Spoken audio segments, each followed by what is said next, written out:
Make yourself comfortable. Pour a cup of tea or coffee and just listen. We'll take a little piece of an English classic, turn it into a story together, and pick up some new words along the way. At the end, you can gently test yourself with a short quiz.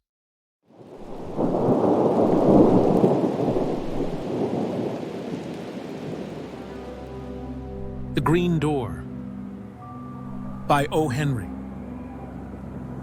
Part 1.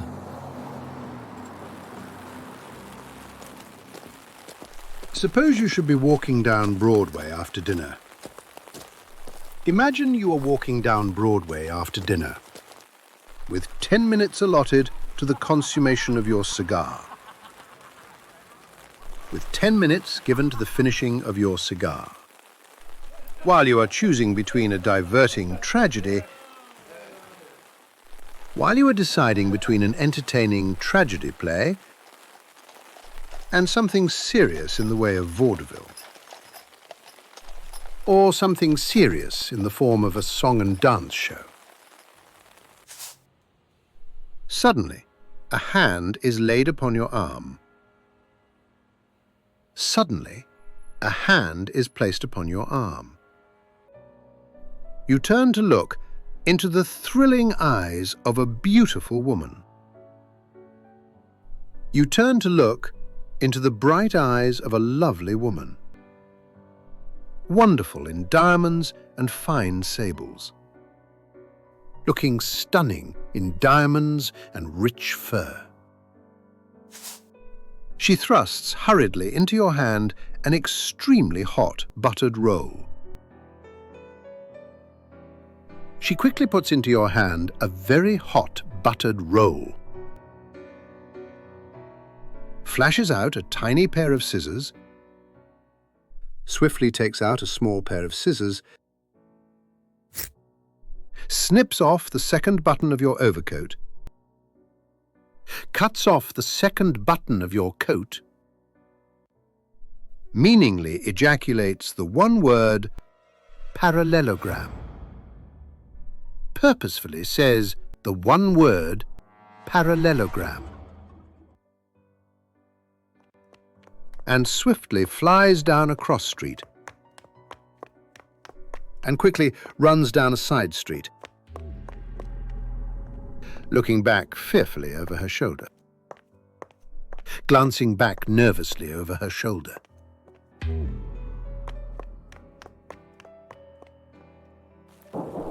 That would be pure adventure.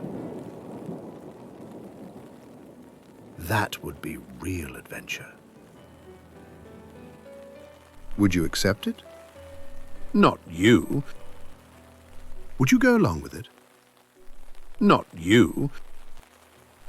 You would flush with embarrassment. You would blush with shame. You would sheepishly drop the roll.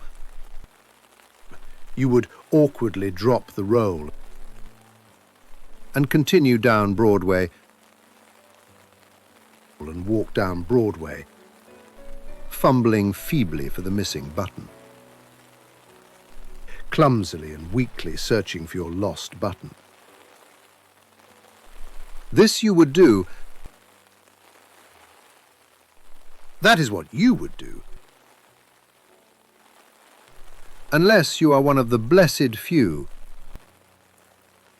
unless you are one of the lucky few in whom the pure spirit of adventure is not dead, whose spirit of adventure is still alive.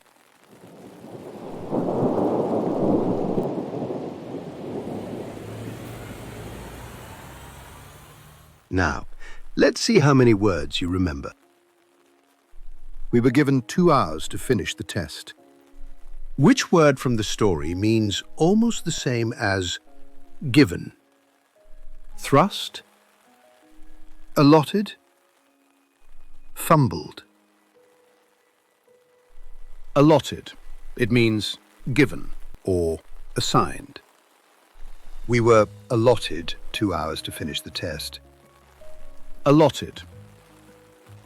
His face turned red with shame when he made a mistake. Which word from the story is close to shame? Adventure, embarrassment, courage.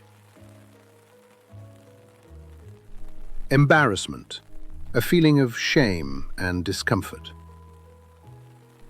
His face turned red with embarrassment when he made a mistake. Embarrassment. She pushed the envelope into his hand before anyone could see. Which word from the story means almost the same as pushed? Thrust, fumbled, snipped. Thrust, to push something suddenly and firmly. She thrust the envelope into his hand before anyone could see. Thrust. She forgot his birthday and smiled a bit shy. Which word from the story is close to a bit shy? Proudly, sheepishly, swiftly. Sheepishly, in a shy, slightly guilty way. She forgot his birthday and smiled sheepishly. Sheepishly. He was moving his hands clumsily in his pockets, looking for the key. Which word from the story is close to moving hands clumsily? Folding, fumbling, tapping. Fumbling, searching or handling something in a clumsy way. He was fumbling in his pockets, looking for the key. Fumbling. He waved weakly when he saw his friend. Which word from the story means almost the same as weakly? Feebly, proudly, quickly. Feebly. It means weakly or without much strength. He waved feebly when he saw his friend. Feebly.